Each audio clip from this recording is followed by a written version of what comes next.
When you get feedback, you can celebrate or recalibrate. If it's feedback for how amazing you're doing, then great, keep doing that. Take a minute and celebrate that you are amazing. Do more of that. Model more of that behavior for others to see. If it's feedback to get better, then you can get back on course. You can recalibrate. Listen, let it soak in, and figure out what you need to do to recalibrate and move forward in a different way. This gives you clarity.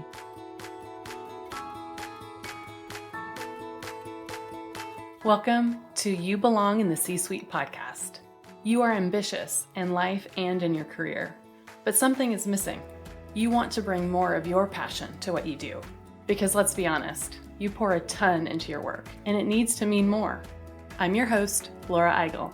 I'm a mom, wife, PhD, coach, advocate, introvert, and indoor rowing fanatic.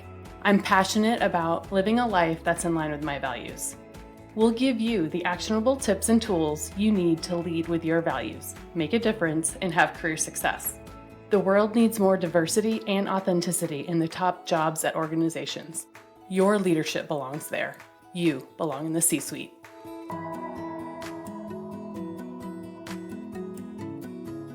What gets you up in the morning? What drives your decisions? What do you stand for? No idea, not even sure where to start? I use my values to guide my life and career. It's the basis of how I've built boundaries for myself and stuck to them. Are you ready to dig into what matters to you? Go to thecatchgroup.com to download your free values worksheet. That's thecatchgroup.com to download your free values worksheet to get to your core values and take action on what matters most.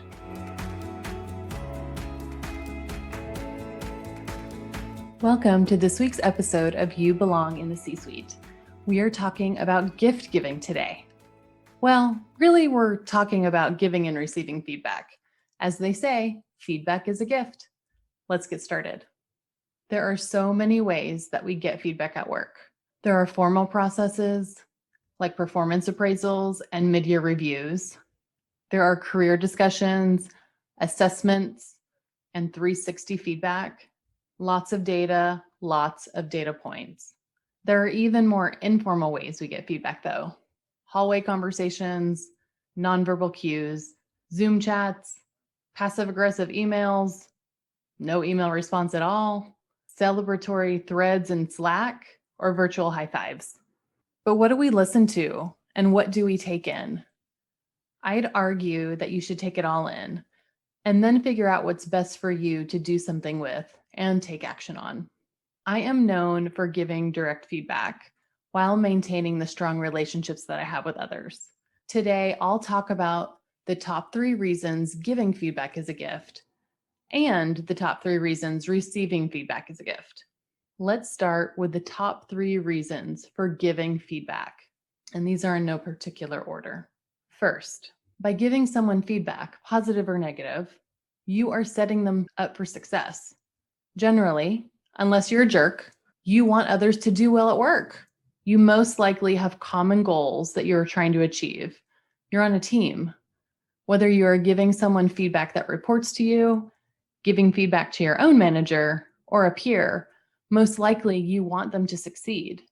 Their success can mean success not only for them, but for their whole team, including you.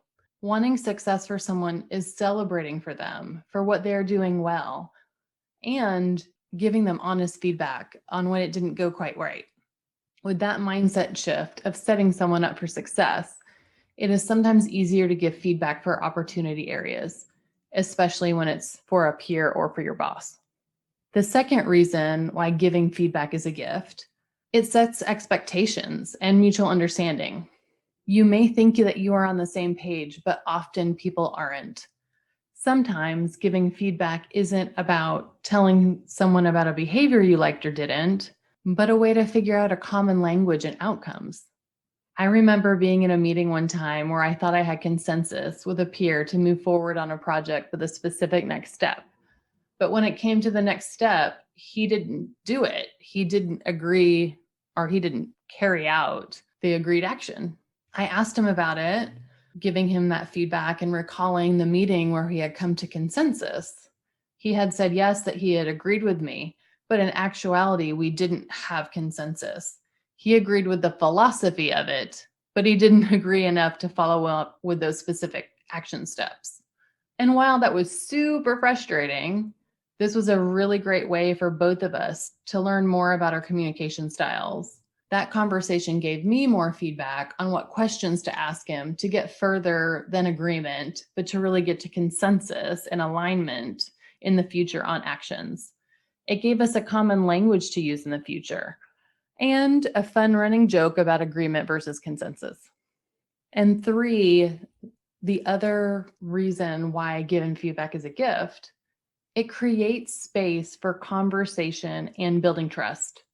I love being a leader of large teams and a person that others can come to for feedback or advice. Often others come to me to tell me feedback that I need to give my team member or feedback that they have for someone else that they want my help conveying. The first question I ever ask them is, have you given the feedback to them directly? Can you guess what the answer usually is? It's usually a no. No, they haven't talked to that person directly. They just came to me because I'm their manager or I'm the team leader. So usually this is the case when it's tough feedback. They don't want to have a tough conversation. Here's the thing though, people can't read your mind, and it's not always up to the leader of the team to convey that feedback. By having the conversation with the person directly, you can create space to build trust together. When, not if, you have that conversation, you'll be able to start building a deeper, more trusting relationship with that person. Remember, you most likely want that person to succeed. Tell them what you need from them.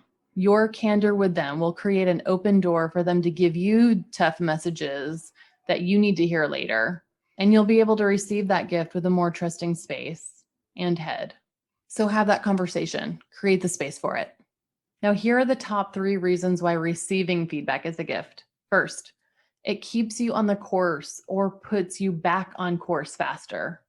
When you get feedback, you can celebrate or recalibrate. If it's feedback for how amazing you're doing, then great, keep doing that. Take a minute and celebrate that you are amazing. Do more of that. Model more of that behavior for others to see. If it's feedback to get better, then you can get back on course. You can recalibrate. Listen, let it soak in, and figure out what you need to do to recalibrate and move forward in a different way. This gives you clarity. I was once asked by a leader if I wanted negative feedback or not. Of course I do. I want all the feedback.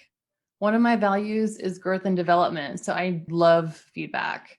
But yes, of course, I want the feedback to help me get better. I don't want to go down a path that isn't the right one. I want to succeed. If someone knows that I'm going down the wrong path, I want them to tell me.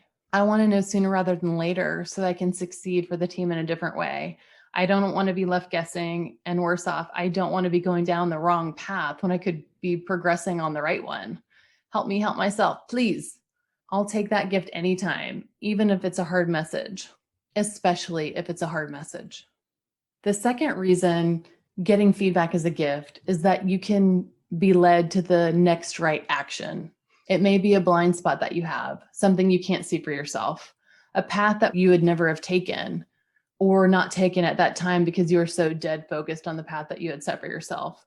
When I'm feeling overwhelmed or unsure, I sometimes ask others for feedback to ensure I am on the right path, almost like a validation of my next action. Am I thinking the right way? What other things should I consider? Oftentimes, the best idea isn't your own idea, or the best insight comes from others and can lead you to that next right action. The third reason that receiving feedback is a gift is that it opens up more conversations and deepens relationships. If someone has come to me with feedback and trusted me with how they are seeing something, it can lead to a more honest relationship. One way to break trust easily is to withhold the truth or sugarcoat something. That's why I strongly dislike the feedback sandwich approach. That way of giving feedback where you give someone feedback by leading with a positive thing, then say the negative thing, the real thing you wanted to talk to them about, and then close with another positive thing. That's a feedback sandwich. Positive, negative, positive. The 2 positives are the bread, and the negative thing is the meat of the sandwich. It could look something like this. Hey, Bob, that presentation that you did had really great energy, but next time maybe you could engage the room more and ask others questions. But it was a really great job with the PowerPoint deck. Really awesome. Now, Bob is leaving with the impression that he had a great PowerPoint presentation and came with some great energy, and he may have missed the part where he hogged the entire conversation and didn't let anyone else get a word in. It was Bob's TED Talk when it was meant to be a collaborative brainstorming session. Instead, you might open it up to see how Bob thought the meeting went, get his opinion, and then give him your impression of the meeting. Then brainstorm together on how he can engage others more in a discussion earlier in the future. Remember, you want him to succeed. Later, he may feel more comfortable asking how he did in his next meeting, or even give you feedback on something else in the future. At the beginning of this episode, I mentioned that you get the gift of feedback, even if it isn't always a gift you needed or wanted. It might be hard information to hear. It may be awkward or uncomfortable, or it may be the best piece of information or advice from a trusted peer, or it could just be a random data point from someone you don't know very well, and it doesn't feel like it's important for you to take in. Not all feedback is created equal. People have different styles and ways to give feedback, and they bring their biases with them in these conversations. And while I listen to all feedback for me and I receive it, I don't always put every piece of feedback into action. That's yours to figure out. And that's where boundaries come in.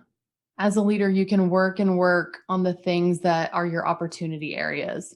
But guess what? Any amount of work you put in, they will most likely never magically turn into strengths. As an introvert, I've gotten feedback more than one time in my career to take up more space, to be more extroverted. Guess what? I'm not an extrovert. I do not have the energy to literally become something that I am not. So I reflect on that feedback and all of those data points. Was it real feedback? Yes, of course. But should I prioritize my time on it? Is it something I should really focus on right now? Am I getting results? Am I driving the strategy forward? Am I building relationships in a meaningful way? Am I developing my team and meeting or beating my goals? Instead of taking up space, I reframed that specific feedback as holding space for myself. Do I need to, literally stretch out at a table and take up more physical space? No. As an introvert, I generally don't like to draw attention to myself.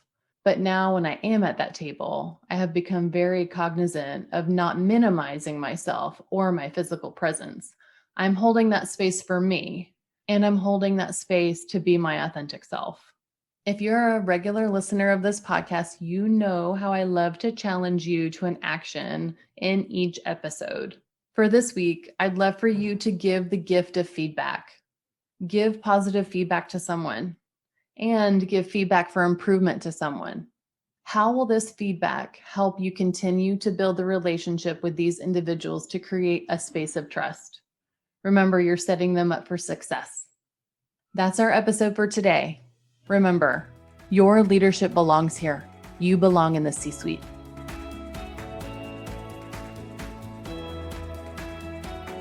I want to thank you so much for listening to the You Belong in the C-Suite podcast. If you are enjoying this content, please remember to rate and review on Apple Podcasts. By leaving a review, you are helping others find this content. We will be featuring 5-star reviews on air in upcoming episodes. Editing and support for the podcast is done by S&E Podcast Management. To get more tips and tools to help you live a life guided by your values, go to thecatchgroup.com. Keep your boundaries and take care.